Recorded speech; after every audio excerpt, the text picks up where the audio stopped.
C'est l'une des actualités les plus chaudes de ces dernières semaines. Rien ne va actuellement entre la France et l'Algérie. Et les tensions risquent d'empirer à la suite d'un nouvel événement. La Cour d'appel de Paris a rejeté le 28 avril la demande de remise en liberté provisoire de l'agent consulaire algérien incarcéré dans le cadre de l'affaire de kidnapping présumé du youtubeur algérien Amir Boukor alias Amir DZ. Pour rappel, le 11 avril, l'agent consulaire et 2 autres personnes ont été inculpées à Paris pour arrestation, enlèvement, séquestration ou détention arbitraire suivie de libération avant le 7e jour, en relation avec une entreprise terroriste, selon le parquet national antiterroriste français. Au lendemain de l'inculpation, le ministère algérien des Affaires étrangères a dénoncé un nouveau développement inadmissible et inqualifiable qui causera un grand dommage aux relations algéro-françaises.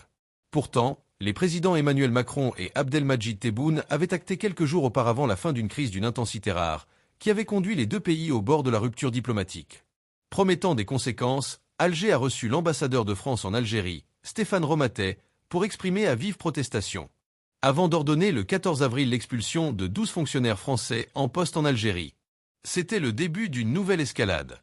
En représailles, la présidence française a annoncé, le lendemain, l'expulsion de 12 agents du réseau consulaire et diplomatique algérien en France, ajoutant que le président de la République a décidé de rappeler pour consultation l'ambassadeur de France à Alger, Stéphane Romatet. Puis, le 16 avril, c'était au tour du Conseil du renouveau économique algérien CREA, principale organisation patronale algérienne, d'annuler une rencontre prévue ces prochaines semaines en France avec ses homologues du mouvement des entreprises de France MEDEF. Cette décision faisait suite à une mesure prise par les autorités françaises, déconseillant fortement à un dirigeant d'une entreprise française de transport maritime de se rendre en Algérie pour concrétiser un projet d'investissement, précise le patronat du voisin de l'Est. Depuis, c'est le calme avant la nouvelle tempête entre Paris et Alger. Et après la décision de la Cour d'appel de Paris, les hostilités risquent de reprendre, et de plus belle. L'Algérie aurait engagé une série de mesures fermes à l'encontre de la représentation diplomatique française à Alger. En réponse à des décisions jugées hostiles prises en France, les autorités algériennes ont décidé de revoir à la baisse les avantages accordés à l'ambassade de France, aussi bien en termes fonciers que financiers. Selon le quotidien arabophone En Nahar qui rapporte l'information ce 30 avril, la résidence de l'ambassadeur de France à Alger, jusque-là établie sur un terrain de 4 hectares, devra désormais se contenter d'1 hectare.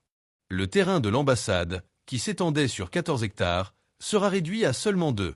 Cette révision intervient dans un contexte de crispation diplomatique grandissante entre les 2 pays. Derrière ces décisions, l'Algérie met en avant le principe de réciprocité. Un fondement qu'elle applique régulièrement lorsqu'elle estime que ses représentants à l'étranger font l'objet de mesures jugées désavantageuses ou discriminatoires. Un loyer diplomatique multiplié. Le volet financier n'échappe pas à la riposte. L'Algérie envisage d'augmenter le loyer symbolique versé jusqu'ici par la France pour l'usage des bâtiments diplomatiques. Ce loyer, inchangé depuis plusieurs décennies, sera réévalué pour atteindre plusieurs millions d'euros par an selon les estimations évoquées par le média algérien. Cette revalorisation traduit une volonté de l'Algérie de mettre fin à des privilèges considérés comme obsolètes. Les négociations concernant les baux diplomatiques pourraient être engagées rapidement. Les nouvelles conditions pourraient s'appliquer dès la fin des périodes de renouvellement prévues dans les accords bilatéraux en vigueur. Nouvelle provocation de la France. Le déclencheur de cette réaction algérienne se trouve à Neuilly-sur-Seine, où la municipalité, dirigée par Christophe Fromentin, a supprimé les places de stationnement réservées à la résidence de l'ambassadeur d'Algérie. Une taxe annuelle de 11 700 € a également été imposée sur une installation de sécurité placée devant le bâtiment. Ces décisions, bien qu'initiées localement, ont été perçues à Alger comme un message politique clair.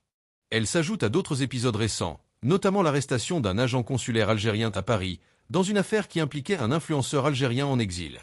En retour, Alger a expulsé 12 diplomates français. Paris a répondu par une mesure équivalente, suivie du rappel de son ambassadeur.